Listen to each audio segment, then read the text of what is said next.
umuhungu akubwira ati nkeneye kumenya iwanyu nawe ukamenya iwacu, ibyo byavaho akavuga ati nkeneye kuza gufata irembo, ibyo byavaho mugategura ubukwe, mukajya mu murenge mugakora ubukwe, mukaba mwabana. Rero mu gihe ufite umuhungu ibyo byose akaba nta na kimwe abikubwiraho, gusa akubwira yuko agukunda, kukubwira yuko umuntu agukunda byonyine si ikimenyetso kikugaragariza ko mwabana, ibyo byonyine ntago ari cyo kimenyetso kibigaragaza.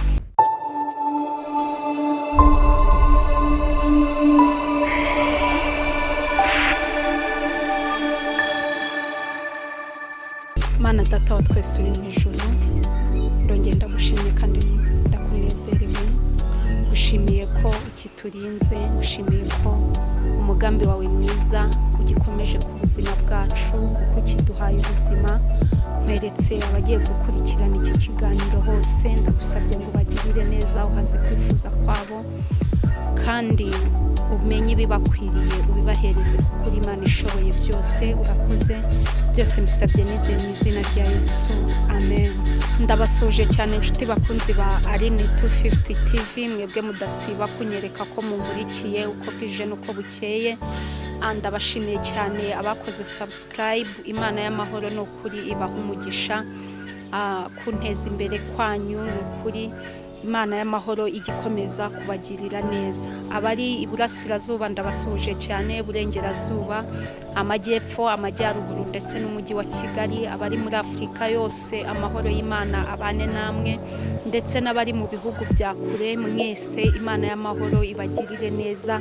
Imana y'amahoro ibahaze kwifuza kwanyu. Imana y'amahoro ikomeze guhaza indoto zanyu no kugira ngo zigere kwiherezo, zigere zive mu nzozi zibe ibikorwa bifatika.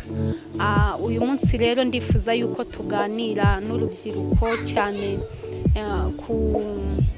ku kumenya uburyo umuntu ashobora kwitwara mu rukundo. Hari urubyiruko rwinshi nagiye nganira narwo, bamwe bavuga yuko kuba umuntu ari umukobwa agakundana n'abahungu benshi atari byiza. Gukunda umuhungu umwe mugakundana, yagenda ugafata undi ari byo byiza. Abandi bambwira ukuntu gukundana n'umuhungu umwe atari byiza. Bamwe mbega bambwiye ibintu byinshi bitandukanye. Hari abambwiye bati gukunda abahungu benshi nibyo byiza, kuko cyane uba utazi uzavamo umugabo wawe ahari.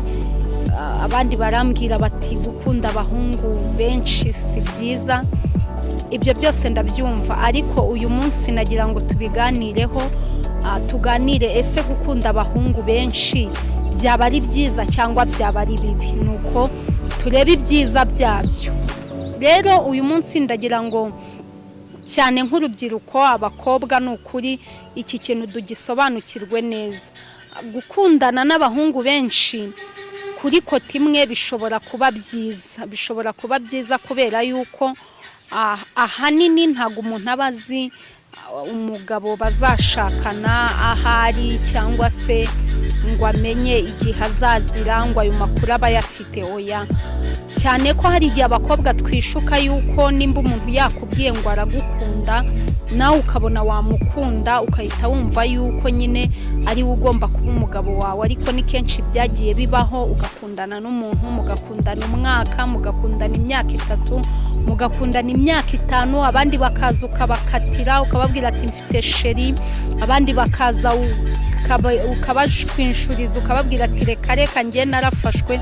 Ariko mu by'ukuri bikaza kurangira na wa wundi muri kumwe mutabanye, ugasanga imyaka yawe 5 umaze uri bize, nta musore wundi wavugana nawe, ikubereye imfabusa.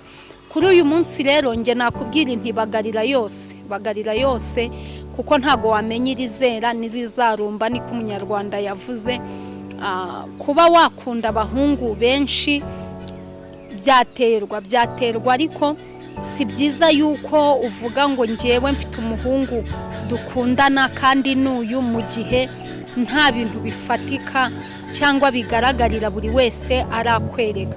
Tuzi neza yuko kugira ngo umuntu abone yuko umusore afite gahunda yo kuba babana barushinga bakagira urugo bakagira umuryango, tuzi neza yuko hari inzira bicamo. Cya mbere muhera ku rukundo, icya kabiri mu biganiro, icya gatatu ibyo muvuga kubishyira mu bikorwa. Iyo mutangiye kubishyira mu bikorwa rero niho hahandi umuhungu akubwira ati nkeneye kumenya iwanyu, nawe ukamenya iwacu. Ibyo byavaho akavuga ati nkeneye kuza gufata irembo. Ibyo byavaho mugategura ubukwe, mukajya mu murenge mugakora ubukwe, mukaba mwabana. Rero mu gihe ufite umuhungu ibyo byose akaba nta na kimwe abikubwiraho, gusa akubwira yuko agukunda, kukubwira yuko umuntu agukunda byonyine si ikimenyetso kikugaragariza ko mwabana. Ibyo byonyine ntago ari cyo kimenyetso kibigaragaza, kubera ko hari n'abakubwira ko bagukunda mu by'ukuri batanagukunda, nawe ubizi ko batagukunda, ari abanzi bawe.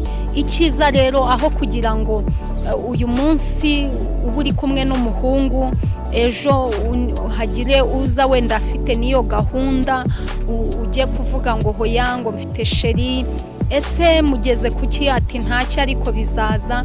Byaba byiza yuko n'uwo muhungu nawe wamwemerera, ahubwo muri abo bahungu nimba ari babiri nimba ari batatu, ukareba uwakuviramo umugabo nyamugabo wabona arimo, kandi wabona aguhaye igihe runaka mwabana byakunda, akaba ari we utegereza. Muri abo bahungu hari igihe haba harimo uw'inkwakuzi hari igihe haba harimo uw'inkwakuzi cyangwa se ufite gahunda yo kukugira umugore, kubera yuko amahirwe y'abakobwa si kimwe n'ay'abasore.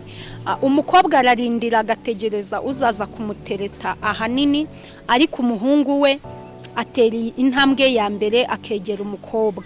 Niyo mpamvu rero wa mukobwa we, wowe uri kunyumva, wowe unkurikiranye, byashoboka yuko nawe wari uri muri babandi bavuga ngo guteretwa n'abahungu barenze umwe si byiza cyangwa se ni byiza. Gusa hari igihe uvuga ati ndi kumwe n'umuntu, nyamara ugasanga uwo muntu ari kugutinziriza ubusa. Ibyo nabyo ujye ubizirikana. Ugasanga ukundanye n'umuntu imyaka 5, ugasanga muri iyo myaka 5 irangiye nta kintu ugezeho, yewe munashwanye, ariko ugasanga hari uwundi waje ufite gahunda, yewe ubona wanakunda, yewe ubona mwanagiraho mugera hazima, ariko ukamuhakanira.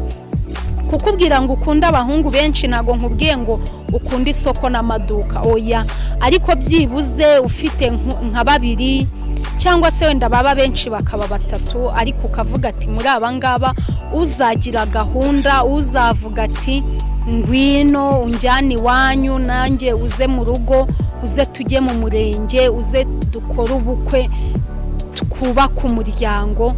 Uwo nguwo aba ari we uzahitamo muri abo bose.